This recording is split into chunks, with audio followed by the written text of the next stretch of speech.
Lola, tumakas ka na bago matapos ang paghahanda. Ha? Anong sabi mo? Pagkatapos daw ng paghahanda, wala na raw si Lola dito, kaya tumakas ka na. Sa mapayapang hapon na iyon, habang abala ako sa paghahanda ng pinagsama-samang sangkap sa bakuran, lumapit ang 9 na taong gulang kong apo sa likod ko at bumulong na parang langgam ang tinig. Nang gabing iyon, habang nakatitig ako sa aming inihandang pagkain at paulit-ulit sa isip ang sinabing tumakas ka na ng inosenteng bata, naintindihan ko, mas matingkad pa sa kulay ng sarsa ang hubad na katotohanan ng isang trahedya na papalapit sa akin. Kumusta po? Ako po si Lola Lydia, 71 taong gulang na po ako ngayon. Alam kong karamihan ngayon ay bumibili na lang ng ulam at hindi na nagabala sa pagluluto ng maramihan. Pero lubos na gusto ko kasi ang itsura ng pamilya ko na masarap kumain, kaya kahit mahirap, hindi ko ito maiwan. Pero sinong makakaalam na ang araw ng paghahandang iyon, na hindi ko maiwan dahil sa sarili kong kagustuhan, ay magbibigay sa akin ng kirot na hindi na mabubura? Kung babalikan ko man, napakasakit, pero maaari ko po bang ibahagi sa inyo ang mapait na kuwentong nananatili sa aking alaala? Sa simula ng taglamig, nang humahaplit na ang malamig na hangin, nagsimula na naman ang aming giyera sa paghahanda.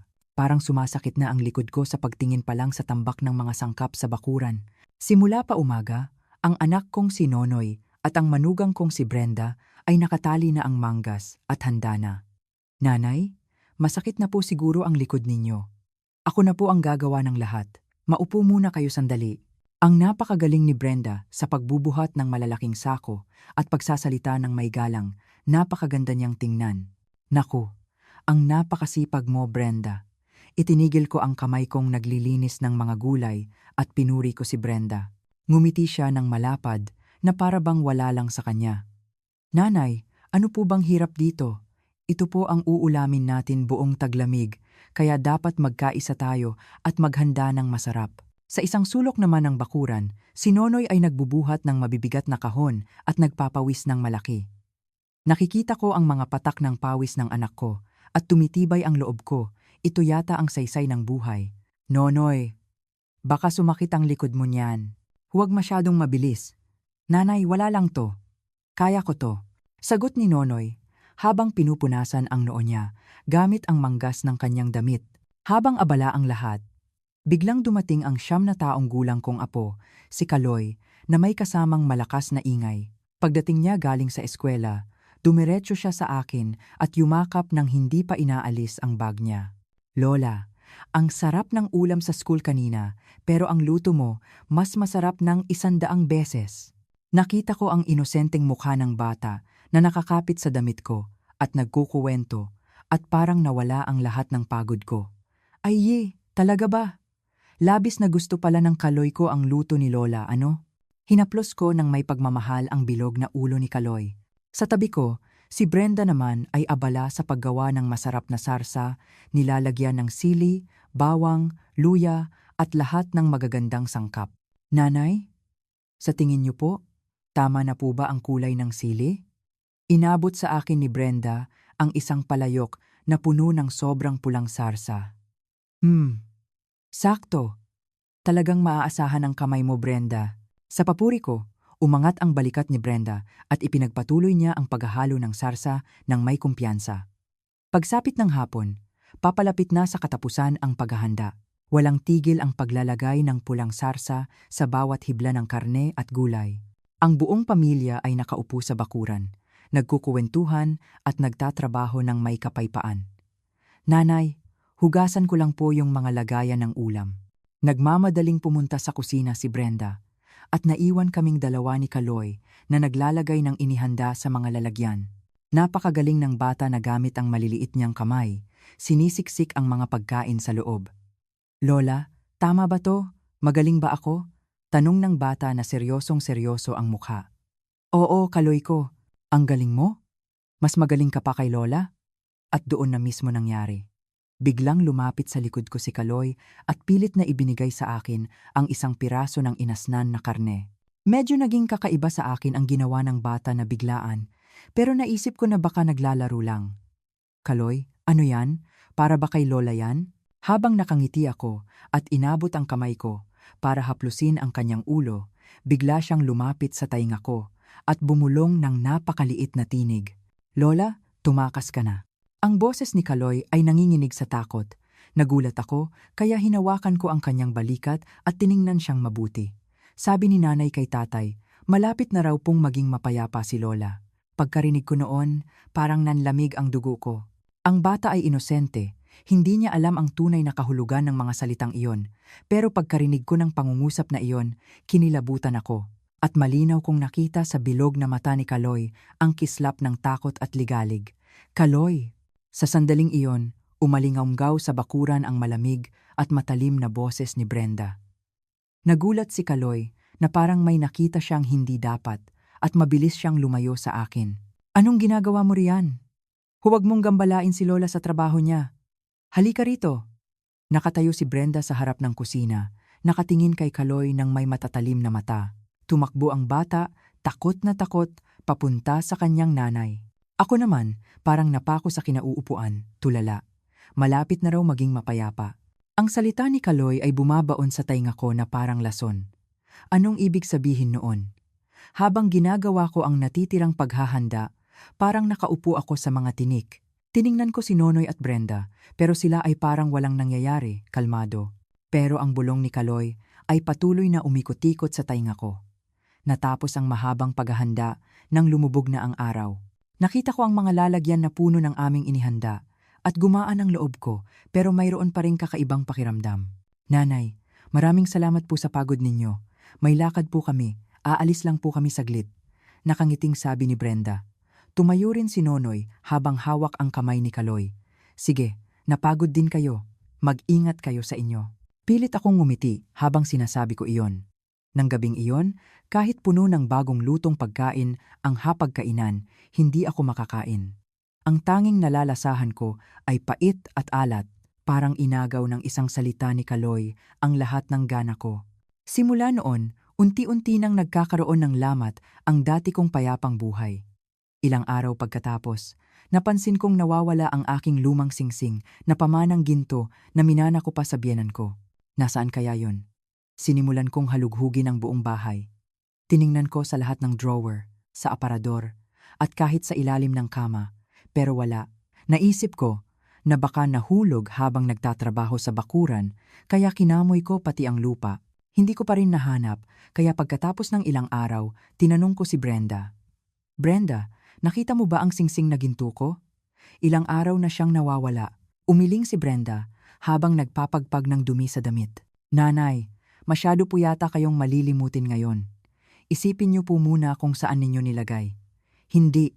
Sigurado akong nilagay ko yon sa unang drawer ng aparador ko." Kahit gaano ako kasigurado, parang hindi siya naniniwala sa akin. Pero ang nakapagtataka ay kinabukasan, natagpuan ni Brenda ang singsing sa ilalim ng sofa cushion. "Nanay, nandito lang pala ang singsing. Tingnan ninyo." Iwinagayway ni Brenda ang singsing habang ibinibigay sa akin. Nabigla ako. Sigurado akong tiningnan ko na ang sofa cushion na iyon ng ilang beses, pero wala. Napakakakiba. Ilang beses ko na itong hinanap dito. "Nanay, syempre, normal lang po. Yan sa edad ninyo. Huwag na po kayong malungkot," sabi ni Brenda. Ngumiti siya ng may kahulugan na hindi ko maintindihan. Mayroon talagang kakaiba sa nangyayari, pero dahil natagpuan ko na ang singsing, nakahinga ako ng maluwag. Pero hindi lang doon nagtapos ang mga kakaibang pangyayari. Pagkatapos ng ilang araw, nagising ako sa madaling araw dahil nauuhaw ako, kaya pumunta ako sa kusina. Pero anong nakita ko? Sa ibabaw ng gas range na walang nakalagay, may asul na apoy na sumasayaw. Naku! Nagmamadali akong tumakbo at isinara ang gas valve. Sigurado akong tiningnan ko at isinara ang gas valve bago ako natulog, kaya hindi ko maintindihan kung anong nangyari. Kinabukasan, ikinuwento ko kay Nonoy ang nangyari kagabi. Nanginginig ang boses ko. "Nonoy, muntik na tayong mapahamak kagabi." Tiningnan ako ni Nonoy nang may pag-aalala. "Bakit, nanay? Anong nangyari?" Biglang bumukas mismo ang apoy ng gas range, Nonoy. Sigurado akong pinatay ko yon bago ako natulog. Inilagay ni Nonoy ang kamay niya sa balikat ko at nagsalita ng dahan-dahan. "Nanay, parang lumalala na ang pagkalimutin ninyo ngayon. Hindi, malinaw ang isip ko. Sigurado akong tiningnan ko yon bago ako natulog. Kahit pinalakas ko ang boses ko dahil sa inis, umiling lang si Nonoy. Nanay, matanda na po kayo. Normal lang po na makalimutan ang isang bagay. Kasabay noon, pumasok si Brenda sa kusina at sinuportahan ang sinabi ni Nonoy. Tama po nanay, nangyayari po yan. Ang nanay ko rin po ay nakakalimutan na rin ngayon. Malinaw kong nakita na nagpalitan ng makahulugang tingin si Nonoy at Brenda. Sa sandaling iyon, nakaramdam ako ng takot, parang unti-unti akong iniiwan at itinatanggi sa sarili kong bahay. Simula noon, nagsimulang bumalot sa payapa kong buhay ang makapal na ulap. Sa simula, inisip ko na ang mga ito ay maliit at kakaibang pangyayari lang. Pero isang umaga, pagising ko, nakakita ako ng mga kakaibang memo na nakadikit sa iba't ibang parte ng bahay. Sa pinto ng ref, tiyaking hindi papanis ang pagkain. Sa pinto ng bahay, huwag na huwag kalimutang isara ang pinto kapag lalabas. At sa itaas ng gas range, may memo na nakasulat sa sobrang pulang sulat, isara ang gas valve. Anong kalokohan ito? Nagulat ako at sinimulan kong tanggalin ang mga memo. Biglang pumasok si Brenda sa kusina at sumigaw. Nanay, huwag po ninyong tanggalin yan.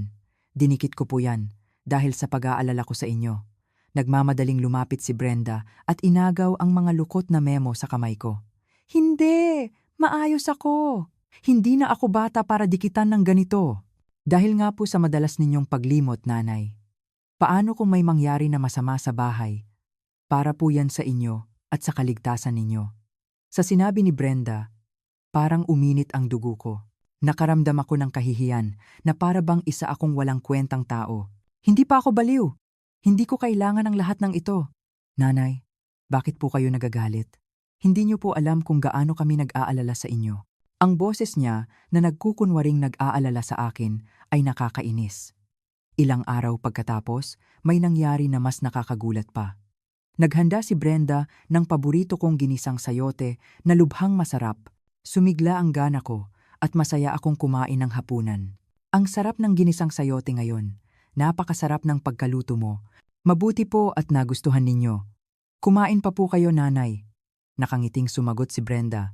Pero kinabukasan, nang hanapin ko ang natira pang sayote sa tanghalian, wala na ito. Binuksan ko at isinara ang pinto ng ref habang tinatanong si Brenda.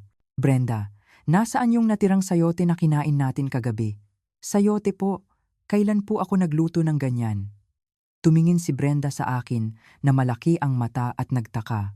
Kagabi, sinabi mo pa nga na espesyal mong inihanda para sa akin. Nanay, bakit po kayo ganyan? Adobo po ang inihanda ko kagabi. Baka nananaginip lang po kayo. Sabi ni Brenda na parang wala talagang alam. At biglang naging puti ang isip ko. Sigurado akong nasa dulo pa rin ng dila ko ang lasa ng sayote na kinain ko kagabi. Hindi. Sigurado akong kumain ako. Bakit ka nagsasalita ng ganyan? Nanay, kung magpapatuloy po kayo sa ganyan, nag-aalala na po ako. Natatakot po ako na baka may mangyari sa inyo. Nagkunwari si Brenda na nag-aalala at kinilabutan ako. Paulit-ulit na nangyari ang mga ganitong bagay. Sigurado akong nangyari sa akin ang mga bagay na ito, pero tinanggihan ni Brenda at nagsimula akong magduda sa sarili kong alaala. Hanggang sa isang araw, may nangyari na parang gumuho ang mundo. Pagdating ko galing sa palengke at ibinaba ko ang bag ko, lumapit sa akin si Brenda na seryoso ang mukha. Nanay, binasag po ba ninyo ang savings account ninyo sa bangko kanina? Savings account? Anong pinagsasasabi mo? Tiningnan ko si Brenda na hindi maintindihan. Sabi po ninyo kaninang umaga, kailangan niyo raw po ng pera kaya pupunta kayo sa bangko para basagin ang account? Binasag ko ang pinaghirapan kong pera? Huwag kang magsalita ng walang katuturan. Pagkatapos, ipinakita sa akin ni Brenda ang isang passbook. Ito ang savings account passbook na malinaw na nakasulat ang pangalan ko pero may pulang tatak ng held o terminated. Nanay, tingnan niyo po, ngayon po ang petsa na binasag ninyo, hindi po ba? Kinuha ko ang passbook nang nanginginig ang kamay ko. Oo, ngayon nga ang petsa na binasag ang account na pinaghirapan ko ng mahigit 10 taon. Paano nangyari to? Hindi ako pumunta sa bangko. Nanay, baka naman po nakalimutan lang ninyo na kinuha ninyo ang pera at nilagay sa ibang lugar? Sa sinabi ni Brenda, parang binagsakan ako ng malaking bato sa ulo. Hindi talaga. Hindi ko binasag ang account. Nang sumigaw ako, lumabas si Nonoy na galing sa kwarto. Anong nangyayari na naman? Nonoy, tingnan mo to. Binasag ang account na pinaghirapan ko. Pero hindi ako pumunta sa bangko. Kinuha ni Nonoy ang passbook. Bumuntong hininga at umiling. Nanay, nandito ang selyo ninyo. Sigurado pong kayo mismo ang gumawa nito. Hindi ko ito ginawa. Puntahan natin agad ang bangko at kumpirmahin natin, ha? Nagmakaawa ako. Pero nagalit si Nonoy. Nanay, pakiusap. Tanggapin nyo na. Hindi kaya, may sakit kayo, nanay? Bakit nyo kami pinapahirapan? Ano? May sakit? Hindi ako may sakit, Nonoy. Malinaw ang isip ko. Alam nyo po sa sarili ninyo, nanay. Gaano na po kalala ang alaala ninyo ngayon? Pakiusap. Harapin nyo ang katotohanan. Sa malupit na salita ng anak ko, natigilan ako. Ginawa ko nga ba iyon? Nang gabing iyon, isinara ko ang pinto ng kwarto ko at kinuha ko ang lumang notebook na sinusulatan ko ng lahat ng gastos. Sa loob ng maraming taon, wala akong pinalampas na araw sa pagsulat ng daloy ng pera ko. Hindi ito binasag. Paulit-ulit kong sinabi habang sinusundan ang mga nakasulat sa savings account gamit ang daliri ko.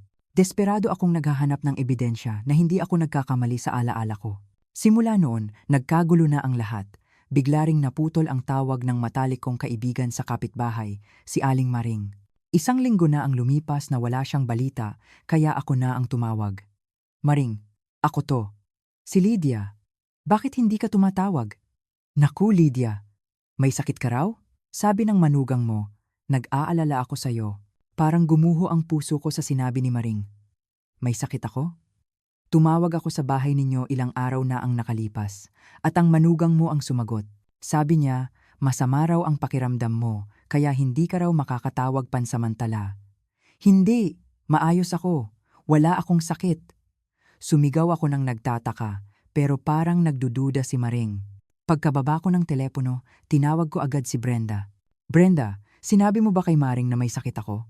Sumagot si Brenda nang hindi man lang kumikislap ang mata. Opo, nanay. Kasi po, kapag nakikipag-usap po kayo sa mga kaibigan ninyo, panay luma na lang po ang kinukuwento ninyo. Baka po isipin nila na may kakaiba sa inyo. Anong pakialam mo? Bakit mo sinasabi ang mga ganyang bagay nang walang pahintulot ko? Ginawa ko po yun, para po sa dignidad ninyo, nanay. Hindi niyo po alam ang tunay kong layunin. Nagalit ako sa sinabi ni Brenda, pero wala akong nagawa. Parang lumala ang sitwasyon nang biglang nasira ang luma kong cellphone. Brenda, parang nasira ang cellphone ko. Nanay, masyado na po kasing luma yan. Bibili na lang po ako ng bagong smartphone para sa inyo. Sabi ni Brenda habang kinukuha ang cellphone ko, pero pagkatapos ng ilang linggo, wala pa rin akong bagong cellphone. Kapag gusto kong gamitin ang landline dahil sa inip, biglang lilitaw si Brenda na parang multo. Nanay, sino po ang tatawagan ninyo? Tatawagan ko lang si Maring. Nanay, sabi po ng doktor, kailangan niyo raw po ng pahinga. Ako na lang po ang sasagot ng mga tawag. Inagaw ni Brenda sa kamay ko ang telepono. Hindi! Bakit hindi mo ako pinapayagan na tumawag? Unang-una po ang kalusugan ninyo, nanay. Kung magpapatuloy po kayo sa ganyan, wala na po kaming magagawa. Baka po kailangan na nating pag-isipan na ilipat na kayo sa isang tahimik na nursing home. Pagkarinig ko ng salitang nursing home, kinilabutan ako. Si Kaloy, na naglalakad sa harap ng kwarto ko, ay parang gustong sabihin sa akin ang isang bagay kapag nagkakatinginan kami. Pero laging nakabantay si Brenda nang may matatalim na mata kaya hindi siya makalapit. Kaloy, halika rito. Pagtawag ko sa kanya, biglang lilitaw si Brenda at hahawakan ang braso ng bata. Kaloy, sabi ko, huwag mong gambalain si Lola. Pagod siya. Ang bata, na umiiyak ang mukha, ay hinatak ng kanyang nanay habang nakatingin sa akin. Habang tumatagal, nawawalan ako ng lugar sa bahay na ito. Ang bahay na pinaghirapan ko sa buong buhay ko ay naging isang malamig na kulungan na nagkukulong sa akin. Binabantayan ni Brenda ang lahat ng ginagawa ko, at si Nonoy ay naging puppet niya at nagdulot ng sakit sa puso ko. Unti-unti at lubusan akong naging isolated. Nang gabing iyon, nakahiga ako sa madilim na kwarto at nakatitig lang sa kisame. Nagkataon lang ba ang lahat ng ito? o may malubha akong sakit? Biglang paulit-ulit umikot sa tainga ko ang boses ni Kaloy na parang hallucination. Lola, tumakas ka na. Anong alam ni Kaloy?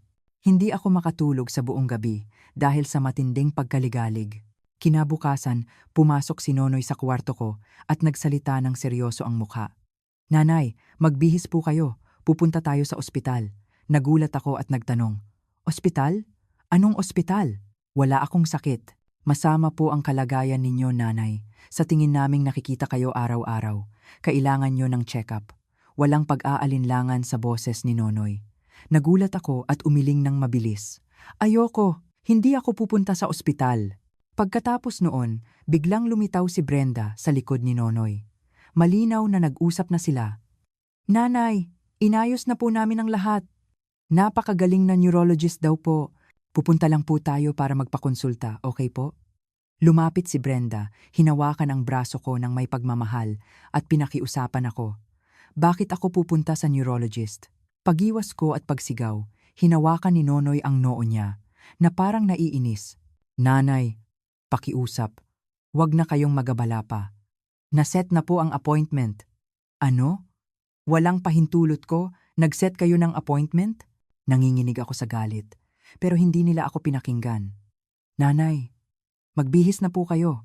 Maybe late na tayo sa appointment. Pumasok si Brenda sa kwarto ko at kinuha ang damit ko.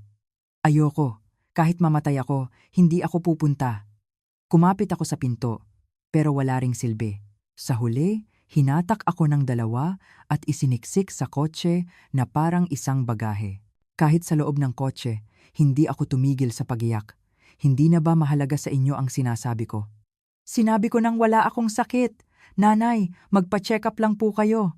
Mas maganda po kung wala, para po gumaan ang loob ninyo. Nakatingin lang si Nonoy sa manibela at sumasagot lang ng pilit. Nagsimulang tumibok ng malakas ang puso ko dahil sa hindi maipaliwanag na takot. Pagdating namin sa ospital, hinawakan ni Brenda ang braso ko ng mahigpit at iginiya ako sa loob. Nakita ko ang malamig na karatula na nakasulat, Neurology Department, at umiwas ako ng tingin. Pagkakita sa amin ng nurse sa reception, nagsalita siya na parang naghihintay na. Kayo po ba si Lola Lydia?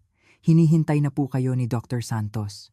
Iginiya kami ng nurse sa consultation room. Isang middle-aged na doktor na may nakasulat na Dr. Santos sa nameplate ang ngumiti sa amin nang may matamis na ngiti. Lola, napagod po ba kayo sa biyahe? Ako po si Dr. Santos, ang ngiti ni Dr. Santos ay parang pilit.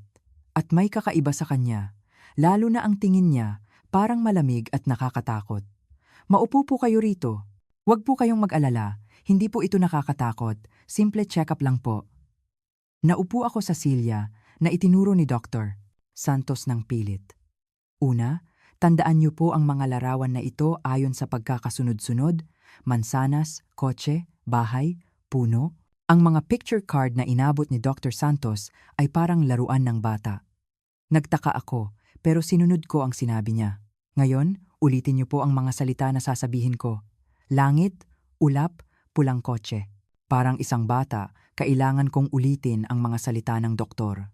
Ngayon, mag-minus po kayo ng 7 simula sa 100, 93, 86, 79, 72. Sinagot ko ng malinaw at eksakto. Hindi ko maintindihan kung bakit ko ginagawa ang mga ito.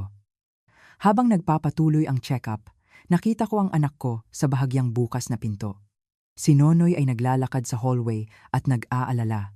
Nang lumabas ang doktor at sinabing may pagkakausap sila ng guardian, laking gulat ko. Nakita ko si Nonoy na lumingalinga at pagkatapos, inabot niya kay Dr. Santos ang isang makapal na dilaw na envelope. Kinuha ni Dr. Santos ang envelope na parang sanay na sanay at mabilis niyang inilagay sa bulsa ng kanyang gown. Sa sandaling iyon, parang nagkaugnay-ugnay ang lahat ng puzzle pieces sa isip ko. Parang nanlamig ang dugo ko. Ano yon? Hindi ba yun sobre ng pera? Kumalabog ng malakas ang puso ko, pero nagkunwari akong walang nakita. Bumalik si Dr. Santos at umupo. Ngumiti siya ng may kabaitan. Lola Lydia, tapos na po ang check-up. Lalabas po ang resulta pagkatapos ng ilang araw. Bumalik po kayo noon. Pero ngayon, ang ngiting iyon ay parang ngiti na ng demonyo sa akin. Ilang araw pagkatapos, bumalik kami sa ospital na iyon. Kahit parang hinihila ako sa impyerno, kailangan kong makita kung anong mangyayari. Kasama ko si Nonoy at Brenda sa consultation room. Lumabas na po ang resulta. Ibinuklat ni Dr. Santos ang ilang papeles at isang itim na larawan ng utak sa lamesa. Lola, nakakalungkot po, pero early stage Alzheimer's po ang diagnosis. Pagkarinig ko noon, parang naging blanko ang isip ko. Ano po, Alzheimer's? Hindi po maaari. Dito po sa larawan ng utak, makikita po ninyo ang pagliit ng hippocampus na tumutugon sa alaala at hindi rin po maganda ang resulta ng cognitive test. Hindi ako makapaniwala kay Dr. Santos na gumagamit ng mga medikal na termino na hindi ko maintindihan. Hindi po! Maayos po ako! May mali po dito! Lola, naiintindihan ko po na gusto niyong tanggihan ang katotohanan, pero kailangan niyo po itong tanggapin. Lalala po ang symptoms niyo. Mabilis na pinutol ni Dr. Santos ang sinabi ko. Mabilis na bababa ang alaala ninyo, hihina ang paghusga ninyo, at sa huli, hindi niyo na po magagawa ang kahit ano ng magisa. Sa sandaling iyon, kumuha si Brenda ng panyo at nagkunwari siyang umiiyak. Nanay, huhuhu, anong gagawin natin? Si Nonoy naman, nakayuko lang at hindi man lang tumitingin sa akin, parang isang nagkasala. Doktor, ano po ang kailangan naming gawin ngayon? Nagtanong si Brenda kay Dr. Santos na parang naghihintay sa sagot. Mahalaga po ang medication. Pero ang pinakamahalaga po ay ang manatili ang patient sa ligtas na kapaligiran. Pagkatapos niyang magsalita, biglang kumuha si Brenda ng mga papeles sa bag niya at inilagay sa harap ko. Parang inihanda na niya ang lahat. Nanay, kailangan niyo na po ng isang mahalagang desisyon. Brenda, ano yan? Waiver po yan ng asset management. Dahil nahihirapan na po kayong gumawa ng tamang desisyon ng mag-isa, kami na po ang maghahandle ng assets ninyo ng ligtas. Tiningnan ko ng mabuti ang mga papeles sa sinabi ni Brenda at nakita ko ang nakakatakot na nilalaman. Ang lahat ng lupa, bahay at pera na nakapangalan sa akin ay ibibigay sa anak at manugang ko. Bakit ko kailangan pirmahan yan? Nanay, ayon po sa batas, hindi na po kayo makakapag-manage ng asset niyo dahil may demensya po kayo. Paano po kung may ibang tao na magtangka sa asset ninyo? Kami po, bilang pamilya, ang magproprotekta sa inyo. Inakita ko ni Brenda gamit ang mga salitang may katuturan, pero nanlamig ang isip ko. Maayos pa ako. Hindi ko kailangan pirmahan ang mga papeles na ito. Nanay, hindi niyo ba narinig ang sinabi ni Dr. Santos? Sabi niya, lalala ang symptoms niyo. Sumuporta na rin si Dr. Santos kay Brenda. Tama po. Mas maganda po na ihanda na ninyo ito ng maaga para po sa kapakanan ng mga anak ninyo. Kinuha ko ang panulat nang nanginginig ang kamay ko. Nakatingin sa akin ng matalim ang anak at manugang ko at ang doktor, para ba talaga sa akin ito? Ang makapal na envelope na inabot ni Nonoy sa doktor, ang nakakatakot na papeles na inihanda ni Brenda ng maaga. Naisip ko na ang lahat ng ito ay isang malaking bitag. Nanay, anong iniisip niyo pa? Dali. Hinawakan ni Brenda ang kamay ko at pinilit ako, pero dahan-dahan kong ibinaba ang panulat. Hindi ko kaya ngayon. Uuwi muna ako at iisipin ko ng maayos. Nanay, nagsimulang sumigaw si Brenda, pero napigilan niya dahil kay Dr. Santos. Pauwi, tuluyan na akong nanghina. May Alzheimer's ba talaga ako? O lahat ba ito ay kasinungalingan para lokohin ako? Pagdating sa bahay, dumiretso ako sa kwarto ko at humiga sa kama. Ang pamilyar na disenyo ng kisame na nakikita ko ng maraming taon ay naging kakaiba sa akin ngayon at biglang bumuhos ang luha ko. Nanginginig ang buong katawan ko sa pag-iisip na baka maagaw sa akin ang lahat at paalisin ako sa bahay na pinaghirapan ko. Hayaan ko na lang kaya na sundin ang gusto nila at maging mapayapa? Sa sandaling gusto ko nang sumuko, bigla akong napabangon nang makita ko ang isang bagay na gumagalaw sa labas ng bintana. Isang binata na may malaking kamera ang naglalakad sa aming kalye. Kinukuhanan niya ng larawan ang lumang pader, ang maingay na gate at ang bawat sulok ng kalye. Biglang humarap ang binata sa bahay namin at nagkatitigan kaming dalawa. Huminto siya sandali at tumingin sa akin. Ang tingin niya ay hindi awa o paghusga, kundi iba. Parang isang mata na tumitingin sa mundo ng objetibo pero umiwas din kami ng tingin. At umalis siya. at humiga ulit ako sa kama. Nang gabing iyon, hindi ako makatulog. Pagsapit ng alas 5 ng madaling araw, hindi ko na kinaya ang sobrang paninikip sa bahay. Dahan-dahan akong bumangon at lumabas ng bahay. Sigurado akong tulog na si Brenda at Nonoy na naglalakad sa harap ng kwarto ko na parang anino. Maaalis ako sa sarili kong bahay ng patago na parang magnanakaw. Nakakabaliw. Pagkaupo ko sa bench sa parke, kung saan nakababa ang makapal na hamog, bumuhos ang luha ko na parang baha. Huhu. Ang malas ko naman sa buhay ko. Umiyak ako ng humahagulgol na parang bata. Nag-alay ako ng buhay ko para sa anak ko, pero hindi ko inakala na magiging ganito ang katapusan ko. Ang bahay na pinagtulungan namin ng asawa ko na itayo, ang mga sandali na parang nasa langit ako nang ipanganak si Nonoy, ang mga tawa ni Kaloy nang ipanganak siya, lahat ay dumaan sa isip ko. Pero ngayon, parang nagkakalat ang lahat ng ito na parang abo at nasasaktan ang puso ko. Biglang nabasag ang katahimikan nang may tunog ng camera shutter na umalingaw-ngaw sa dilim. Nagulat ako at tumingin, at nakita ko ang isang binata na lumitaw sa gitna ng hamog. Siya ang photographer na tumingin sa akin sa bintana. Ilang araw na ang nakalipas. "Pasensya na po." "Nagulat po ba kayo?" Lumapit sa akin ang binata ng dahan-dahan.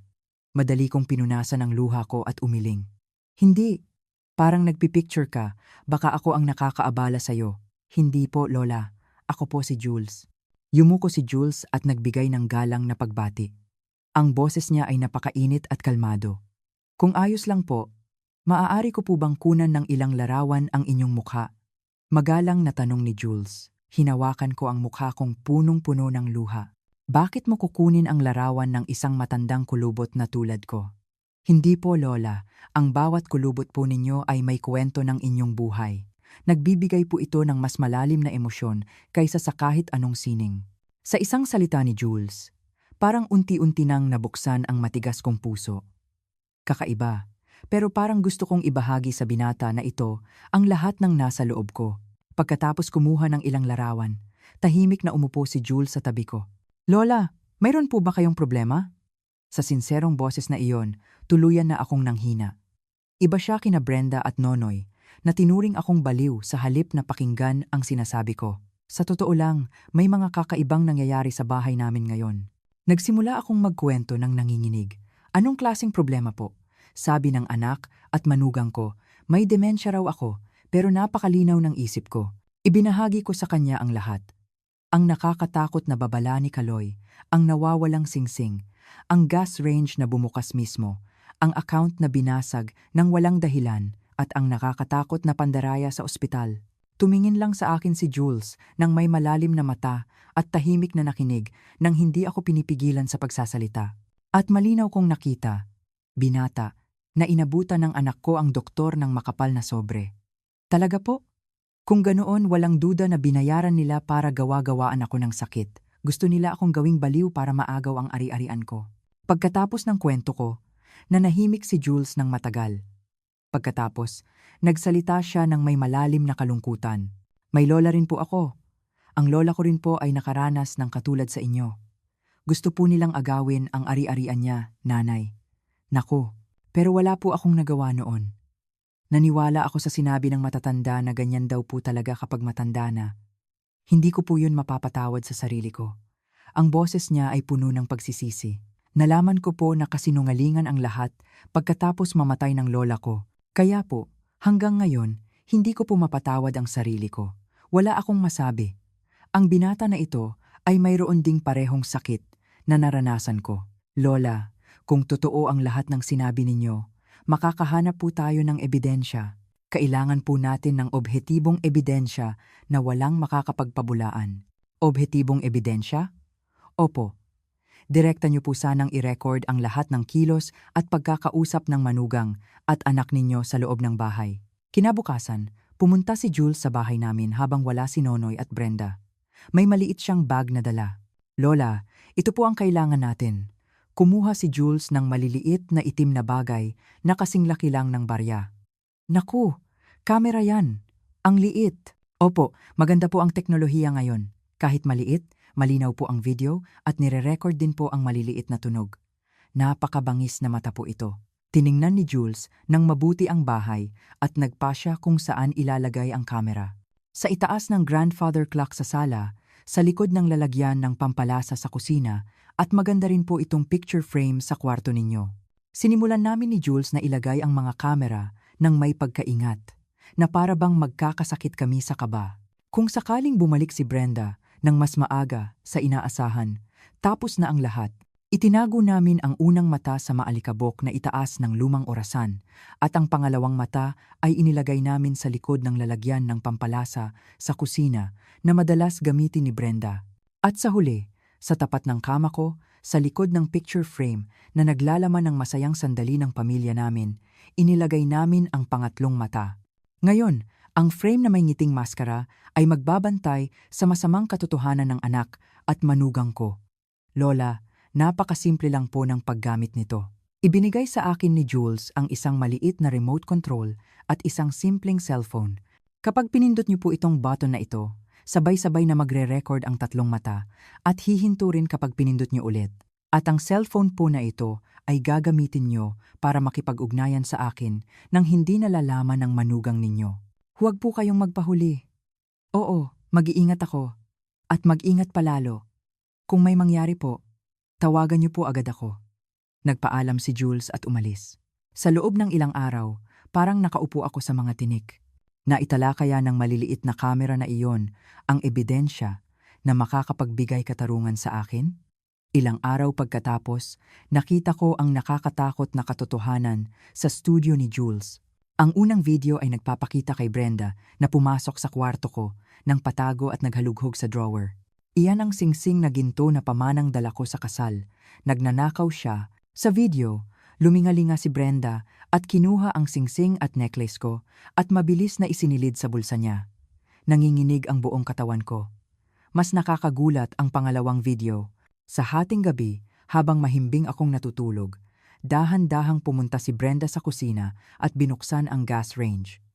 Naku, hindi ako may sakit. Sinasadya niyang buksan yon at isinisisi sa akin. Napasigaw ako nang hindi ko sinasadya. Hindi ako makapaniwala. Pero ang pinakanakakatakot ay ang pangatlong video, ang pagkakausap nilang dalawa sa sala. Ang matalim na boses ni Brenda ay lumabas sa speaker. Mahal. Napapansin mo ba na parang mabilis nang makahalata si nanay? Kailan mo pahihilahin yan? Kunin mo na ang waiver na yan. Oo, alam ko. Pero kapag nakikita ko ang mukha ni nanay, nanghihina ako. Sa mahinang boses ni Nonoy, tumawa si Brenda. Aba, nanghihina?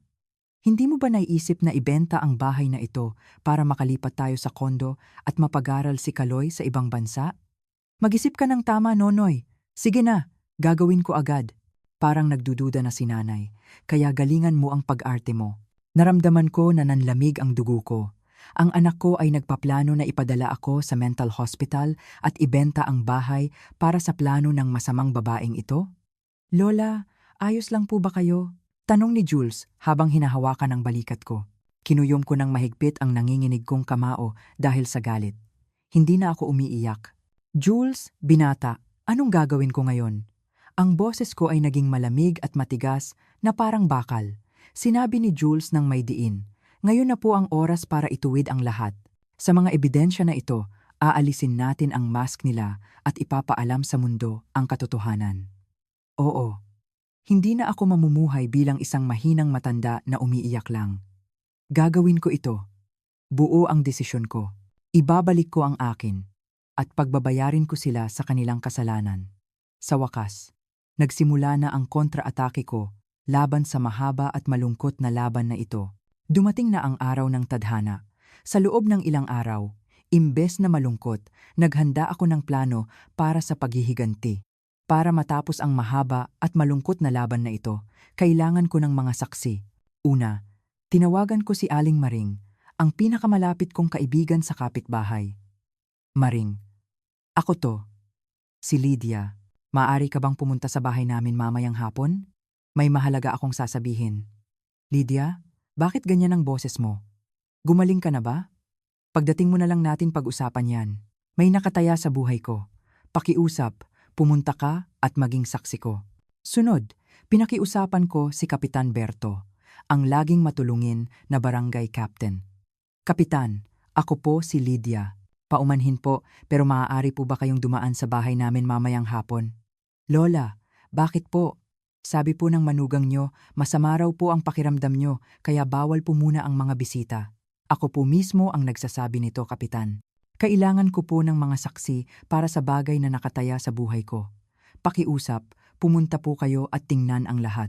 At syempre, tinawagan ko si Jules, na nagbigay sa akin ng lahat ng ito. Jules, binata, ngayon na.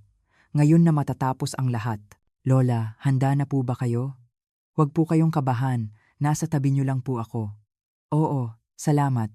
Hindi na ako mamumuhay nang nagtatago sa sarili kong bahay. 2:00 ng hapon, dumating si Maring. Lydia, ilang taon na tayong hindi nagkita. Pumayat ka. Sandali lang, Maring. Malapit mo nang malaman. Sumunod si Kapitan Berto, na nag-aalala ang mukha. Lola, sana po ay walang masamang nangyari. Nanginginig po ako. Salamat po sa pagdating niyo, Kapitan. Malalaman niyo rin po. Sa huli, pumasok si Jules na dala ang laptop at USB. Lola, handa na po ang lahat. Sa sandaling iyon, bumukas ang pinto at pumasok si Brenda at Nonoy. Nagulat ang dalawa nang makita ang mga bisita sa sala. Naku, nanay, bakit hindi niyo po sinabi na may bisita kayo? Anong nangyayari dito? Ngumiti si Brenda ng pilit. Mga kapitbahay natin. Kilala niyo naman sila. Umupo rin kayong dalawa dito. Nagtaka si Brenda, pero huminto siya sa kusina nang marinig ang malamig kong boses. Si Nonoy naman, nagtataka ang mukha at umupo. Maupo po kayo sa silya, lahat. Iginiya ko ang mga bisita sa sofa. Tahimik na ikinabit ni Jules ang laptop sa TV. Nanay, sino po ang binata na yan? Ngayon ko lang po siya nakita sa bahay namin. Tinanong ni Nonoy si Jules. Si Jules, isang photographer. Isang napakahalagang binata na magpapakita ng kasalanan ninyong dalawa. Sa sinabi ko, nagyelo ang hangin sa sala. Mga kaibigan, may dahilan po ako kung bakit ko kayo pinatawag dito ngayon. Nagsalita ako ng may diin habang tinitingnan ko sila. Ngayon, mapapanood ninyo ang isang napakahalagang video. Video? Lydia?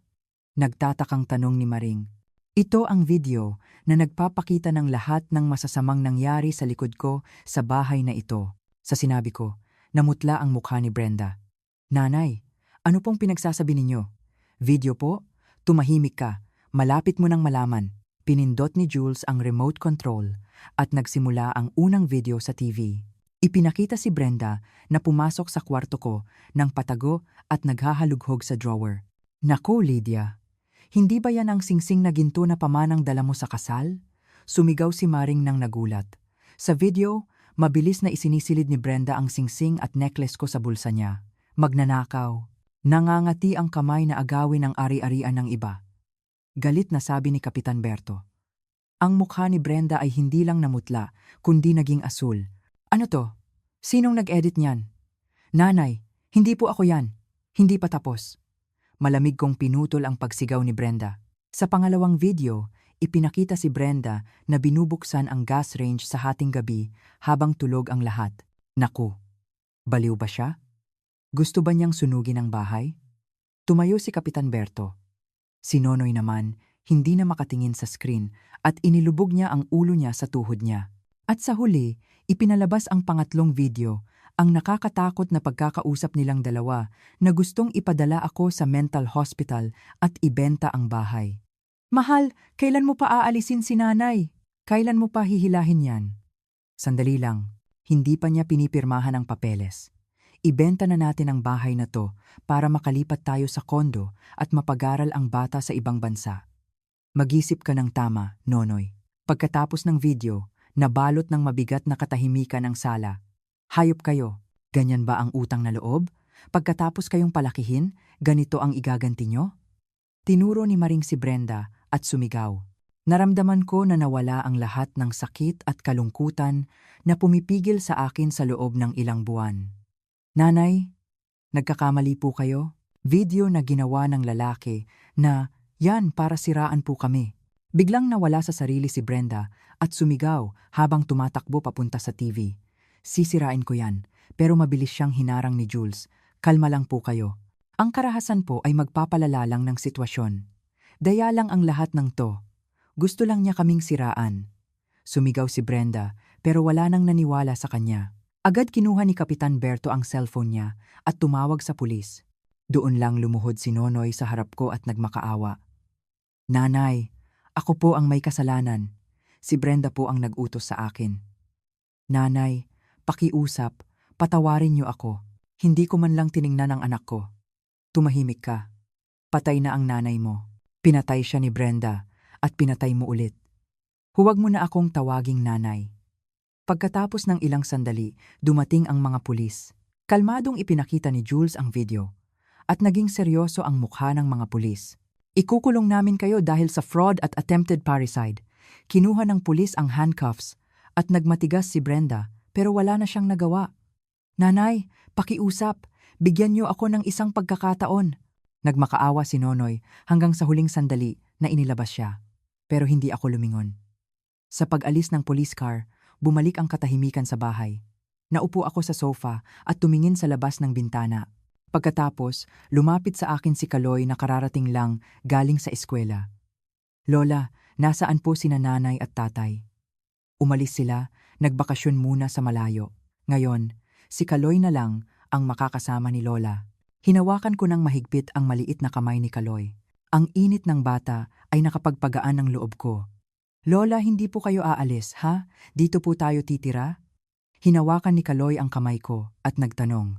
Oo, ngayon, magiging pinakamasaya na tayo ni Kaloy sa mundo. Niyakap ko ng mahigpit ang bata. Ang malalim na sakit na natanggap ko sa anak at manugang ko ay unti-unti nang gumagaling dahil sa init ng maliit na bata na ito. Si Maring, si Kapitan Berto at si Jules ay nanatili sa tabi namin hanggang gabi. Lydia, anong gagawin mo ngayon? Ayos lang ba sa'yo na mag-isa? Nag-aalala na tanong ni Maring. Ayos lang, may Kaloy ako. Titingnan ko si Kaloy at mamumuhay ako ng matatag. Hindi na ako magpaloko pa. Matatag kong sinagot. Lola, kung may kailangan po kayo, tawagan niyo lang po ako. Sabi ni Jules ng may pagmamahal. Salamat Jules, binata. Ikaw ang nagligtas sa buhay ko. Hindi ko alam kung paano kita pagbabayaran. Ngumiti ako habang hinahaplos ang ulo ni Kaloy. Nang gabing iyon, sa unang pagkakataon pagkatapos ng maraming taon, payapa akong natulog. Pagkatapos lumabas ang katotohanan, nawala ang mabigat na bato sa dibdib ko. Kinabukasan, nagsimula ang bagong buhay namin ni Kaloy. Sa umaga, tinulungan ko si Kaloy sa paghahanda sa pagpasok sa eskwela at sa gabi, sabay kaming gumagawa ng assignment. Lola, ang hirap ng math problem na to. Tingnan natin. Kaloy, paano kung dahan-dahan mo itong pag-isipan ulit? Tutulungan ka ni Lola. Tuwing weekend, naglalakad kami sa parke o namimili sa palengke. Masaya akong naging isang lola na hindi ko nagawa ng maayos dahil kay Brenda. Naging mas masigla at masaya si Kaloy kaysa dati. Ang tawa ng bata ay umaalingaw-ngaw sa buong bahay. Narinig ko ang tawa niya at doon ko naunawaan. Hindi ang malaking bahay o ang maraming pera ang pinakamalaking kaligayahan sa buhay ko, kundi ang ordinaryong oras na puno ng tawa ng mahal kong apo. Pero, ang payapang araw namin ni Kaloy ay natapos na parang isang panaginip sa taginit. Ang bahay namin, na puno ng tawa ng apo ko, ay binalot na naman ng anino ng malubhang problema. Isang hapon, kumakain kami ni Kaloy ng kamote na bagong luto. Ang bango ng kamote ay kumalat sa buong bahay, at naglalaro si Kaloy sa harap ko, nagmamadaling humingi ng kamote. Sa sandaling iyon, may kumatok ng walang galang sa pinto. Pagbukas ko, may 2 pulis na nakauniporme at isang babae na matigas ang mukha. Ipinakita ng babae ang ID niya at sinabing siya ay isang social worker mula sa Child Protection Agency. Kayo po ba ang bahay ni Lola Lydia? Tanong ng pulis habang ipinapakita ang badge niya. Nagulat ako at tumango nang hindi ko maintindihan. Opo, bakit po? May problema po ba sa bahay namin? May report po kami na kailangan naming imbestigahan. Ang isang salita ng pulis ay nagpablangko sa isip ko. Sinaktan ko ang apo ko? Anong pinagsasabi niyo? Si Kaloy ko ay hindi ko masaktan, siya ang pinakamamahal ko. Report po namin na sinaktan niyo po ang apo ninyo, si Kaloy, na inihain po kahapon ng gabi. Ang nag-report po ay ang ina ng bata, si Brenda, sabi ng social worker habang ipinapakita ang mga papeles. Pagkarinig ko ng pangalan na iyon, nanlamig ang dugo ko. Si Brenda, na inakala kong nasa kulungan, ay muli na namang nagdadala ng impyerno sa buhay ko. Kasinungalingan ang sinasabi ng babaeng yan. Siya ang gustong agawin ang ari-arian ko at gustong gawin akong baliw. Pakiusap, huwag po kayong maniwala kay Brenda. Sumigaw ako dahil sa inis. Lola, huwag po kayong magalit. Kailangan po naming gawin ang investigation ayon sa regulasyon. Pumasok ang mga pulis sa loob ng bahay. Nagtago sa likod ko si Kaloy dahil sa takot. Kaloy, halika rito. Hindi kami masamang tao. Inabot ng social worker ang kamay niya kay Kaloy. Nakatingin lang sa akin ang bata. Takot na takot. Kaloy, maging tapat ka ha? Sinigawan ka ba ni Lola o hindi ka binigyan ng pagkain? Mabait na tanong ng social worker kay Kaloy. Hindi po. Ang lola ko po ang pinakamabait na lola sa mundo. Araw-araw po, nilulutuan niya ako ng masarap na pagkain at tinutulungan ako sa assignment. Sumigaw si Kaloy habang hinahawakan ang damit ko. Pagkatapos, ipinakita ng social worker ang isang larawan. Ang pasa sa braso ni Kaloy na nakuha niya nang mahulog siya sa bisikleta ilang araw na ang nakalipas. Kung ganoon, paano mo nakuha ang sugat na ito? Sinaktan ka ba ni Lola? Hindi po. Nahulog po ako sa bisikleta. Nilagyan pa po ako ni Lola ng gamot at hinimashimas. Umiyak si Kaloy at nagsalita ng tapat. Tama po. Nakita ko po lahat. Nahulog po ang bata. Iyan po ang sugat ng pagkakahulog. Sasabihin niyo po ba na sinaktan ko ang apo ko? Nagsalita ako para ipagtanggol ang sarili ko. Pero hindi nagbago ang mukha ng social worker. Pero sinabi po ng nag-report na sinasaktan niyo po ang bata. Detalyado po ang sinabi niya. Kasinungalingan ang sinasabi ng Brenda na yan. Alam niyo po ba kung sino ang nag-report? Nanginginig ang katawan ko sa galit. Tama po si Lola. Sinabi na rin ni Kaloy. Pero umiling lang ang social worker. At kumpirmado po namin na may Alzheimer's diagnosis po kayo dati. Ipinakita ng social worker ang isa pang papeles. Ang fake diagnosis ni Dr. Santos. Iyan ay fake. Iyan ay fake diagnosis na ginawa ng manugang ko at ng doktor para lokohin ako.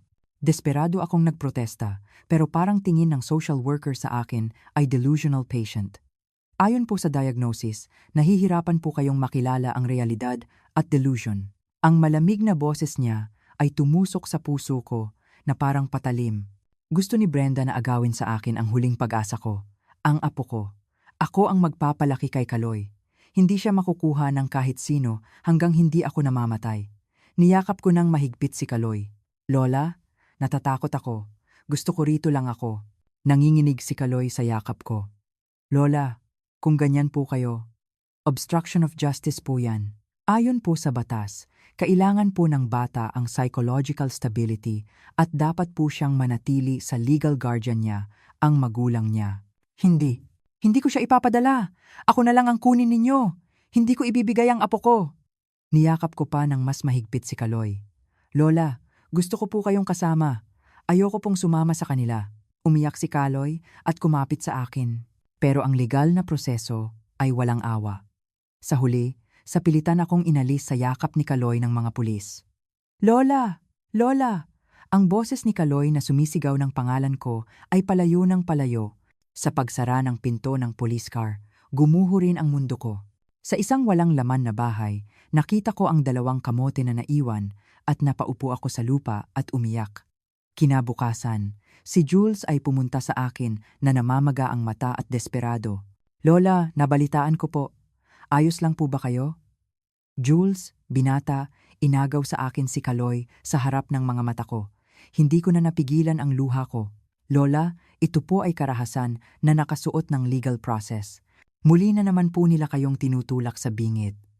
Pero ngayon, hindi po tayo magpapatalo. Kailangan po nating kumuha ng lawyer at labanan sila sa batas. Lawyer? Wala akong pera, Jules. May public defender po. Aayusin ko po ang lahat at tutulungan ko po kayo. Huwag po kayong susuko. Sa tulong ni Jules, nakita ko ang public defender ilang araw pagkatapos. Isang binata at masiglang lawyer na nagngangalang Attorney Romy. Lola, tiningnan ko na po ang lahat ng case files. Sa totoo lang po, mahihirapan po tayo. Sabi ni Attorney Romy ng seryoso ang mukha. Bakit po? Wala naman akong ginawang mali. Ang kabilang panig po ay nagdadala ng frame na sinaktan ng may Alzheimer's na matanda ang apo niya. At ang masama, ipinasa po nila ang Alzheimer's diagnosis niyo bilang ebidensya. Iyan ay fake. Gawa-gawa lang yan. Sa court, kailangan po nating patunayan yan. Kailangan po nating ibagsak muna ang doktor na yon, si Dr. Santos. Hindi po magiging madali. Sa wakas, dumating ang unang araw ng paglilitis. Pagkakita ko kina Brenda at Nonoy sa defendant's chair, parang uminit ang dugo ko. Si Brenda, mayabang pa rin ang mukha, at si Nonoy, nakayuko ang ulo na parang nagkasala. Ipinipilit po ba ng plaintiff na sinasaktan po ni defendant Lola Lydia ang apo niya, si Kaloy, nang paulit-ulit, sa tanong ng judge? Tumayo agad si Brenda at sumagot. Opo, mahal na hukom. Ang biyenan ko po ay Alzheimer's patient at hindi po siya makakagawa ng tamang paghusga. Hindi po niya kayang alagaan ng bata. Ang mga sugat po sa katawan ng bata ang patunay. Kasinungalingan. Lahat ng sinasabi ng babaeng yan ay kasinungalingan. Tumayo ako at sumigaw, pero pinatahimik ako ng judge. Nagkunwari pang umiyak si Brenda at nagsabi ng kasinungalingan na sinisigawan ko raw ang bata at hindi ko siya pinapakain. Witness Nonoy, naniniwala po ba kayo na sinasaktan ng nanay niyo ang anak niyo? Tinanong ng judge si Nonoy. Nag-aalangan si Nonoy at tinitingnan ang mukha ko at mukha ni Brenda. Nonoy, mag-isip ka ng tama. Opo, mahal na hukom. May symptoms po ng demensya si nanay, kaya naging emotional po siya. Sa isang salita ni Nonoy, nagkahiwa-hiwalay ang puso ko.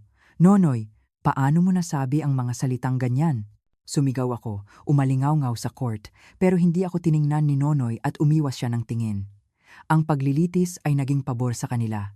Ang fake diagnosis, ang larawan na ginawang ebidensya ng pananakit at ang kasinungalingan ng anak ko, lahat ay nagtulak sa akin sa madilim at malalim na despair.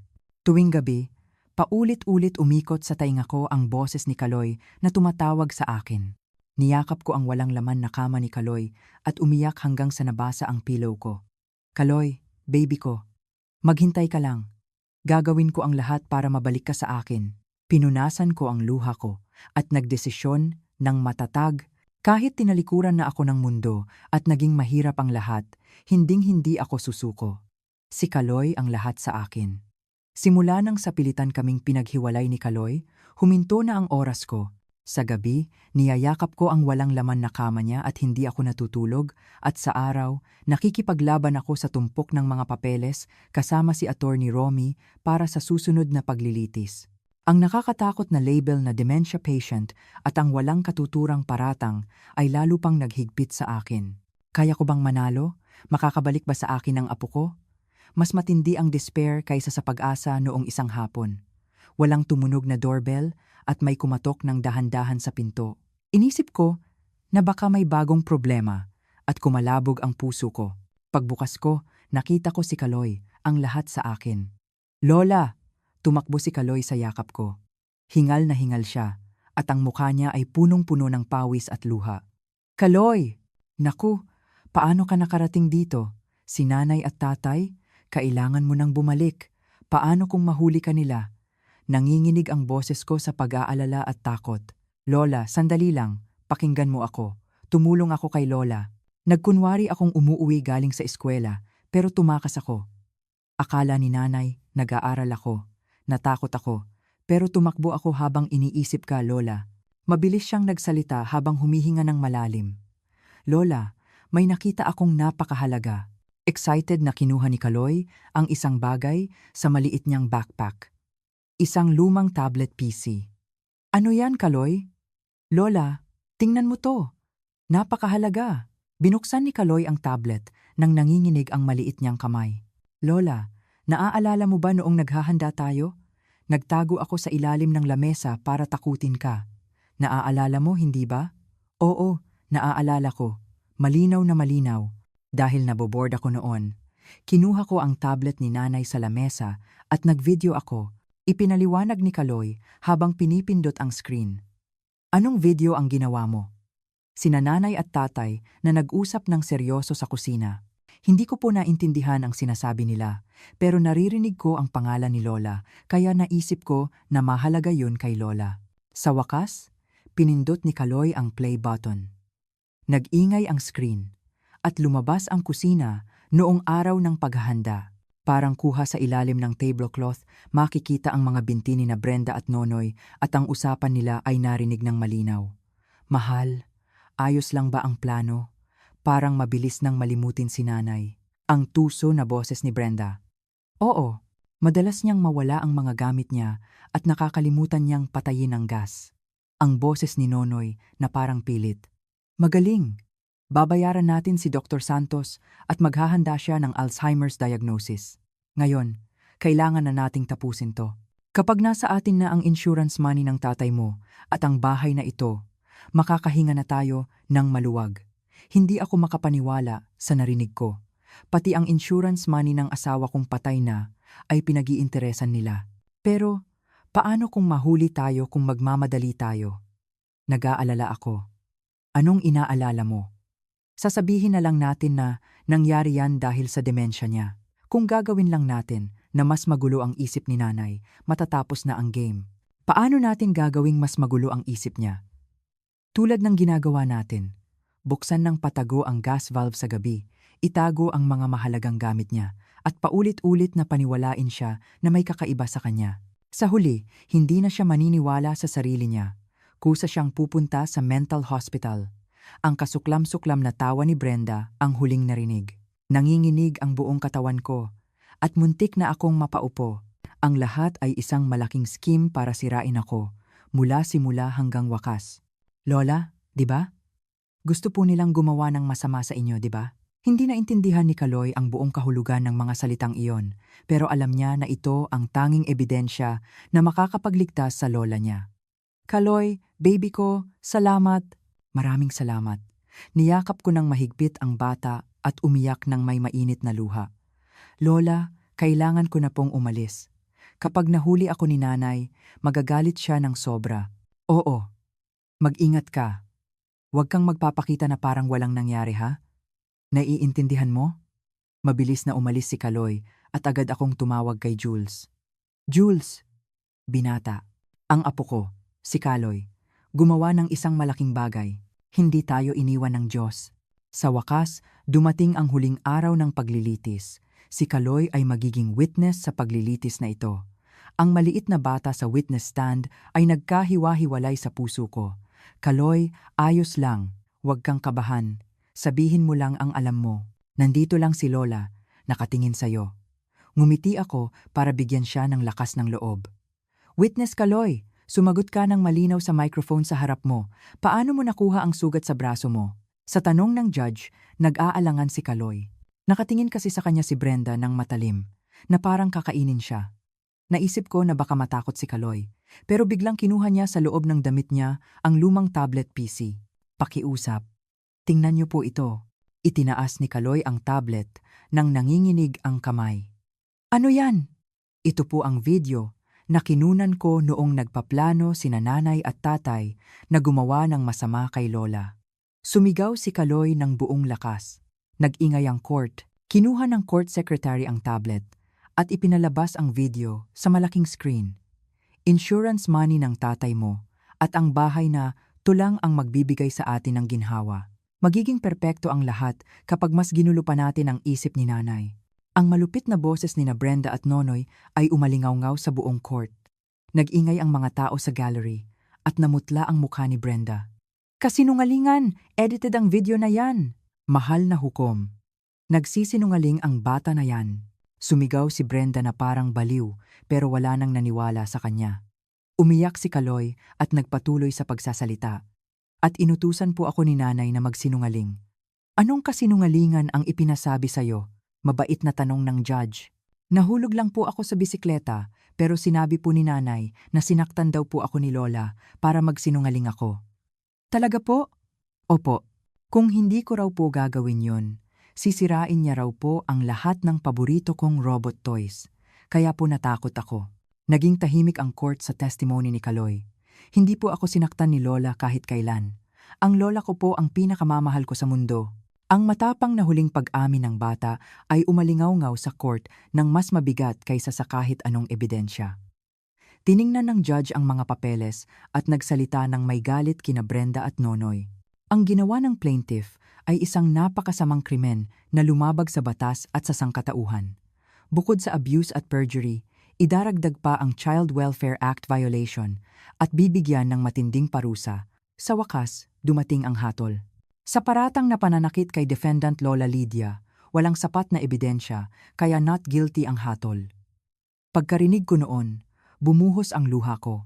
Bukod pa rito, para sa welfare ng bata, agad na paghihigpitan ang parental rights ni na Plaintiff Brenda at Nonoy at si Defendant Lola Lydia ang itatalaga bilang tanging legal guardian ni Kaloy. Bam! Ang tunog ng gavel ay parang musika sa langit para sa akin. Pagkatapos ng paglilitis, niyakap ko si Kaloy na naghihintay sa akin sa hallway ng mahigpit. Kaloy, galing mo. Salamat apo ko. Lola, makakasama na po ba natin ang isa't isa? Oo, wala nang makakapaghiwalay sa atin. Magiging pinakamasaya tayong dalawa sa mundo. Naramdaman namin ni Kaloy ang init ng isa't isa at nanahimik kami ng matagal. Lola, talagang napakasuwerte. Congratulations po, sina Jules at attorney. Romy ay lumapit sa amin at binati kami ng buong puso. Kung wala kayong dalawa, hindi sana nangyari ang araw na ito. Hindi ko po makakalimutan ang utang na loob na ito habang buhay. Ngumiti ako habang hinahaplos ang ulo ni Kaloy. Sa wakas, naalis ang lahat ng paratang at nabawi ko ang pinakamamahal kong apo. Paglabas namin ng court, parang balahibo ang gaan ng mga paa ko. Hawak ni Kaloy ang kamay ko ng mahigpit na parabang ayaw niyang mabitawan ako. Lola, mahal na mahal po kita. Mahal na mahal din kita, Kaloy ko. Ganoon kalaki. Magkahawak kamay kaming naglakad sa mainit na sikat ng araw. Ngayon lang talaga magsisimula ang payapa naming buhay. Ilang buwan ang lumipas pagkatapos ng mahirap na paglilitis. Habang nagbabago ang panahon, ang mga taong nagbigay sa amin ng sakit ay tumanggap din ng matinding parusa sa batas.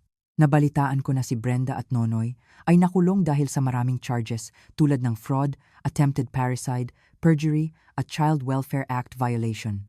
Nagpasya akong hindi nagugulin ang natitirang buhay ko sa galit o paghihiganti sa kanila. Hindi dahil pinatawad ko sila, kundi dahil gusto kong mag-focus sa bagong buhay kasama si Kaloy na nakangiti sa tabi ko. Ang malamig na taglamig ay nawala, at ang mainit na sikat ng araw ay dumating sa bawat sulok ng bakuran. Isang hapon ng weekend, nagbigay ng magandang ideya si Jules habang naglalakad siya sa bakuran. Lola, paano kung magtanim tayo ng gulay sa isang sulok ng bakuran? Maganda po sa pag-aaral ni Kaloy na makahawak sa lupa. Sa tingin ko po, masaya po tayong mag-aalaga nito. Ang ideya ni Jules ay nagpagalaw sa puso ko. Gusto kong hukayin ang lumang sakit at magtanim ng bagong pag-asa sa lugar na iyon. Magandang ideya yan. Tanungin natin si Kaloy. Wow, gusto ko po yan. Magtatanim po ako ng lettuce para makakain kami ni Lola at ni Kuya Jules ng barbecue. Masiglang sumigaw si Kaloy habang kumakapit sa binti ko. Kaya nagsimula ang maliit na pagtatanim naming tatlo.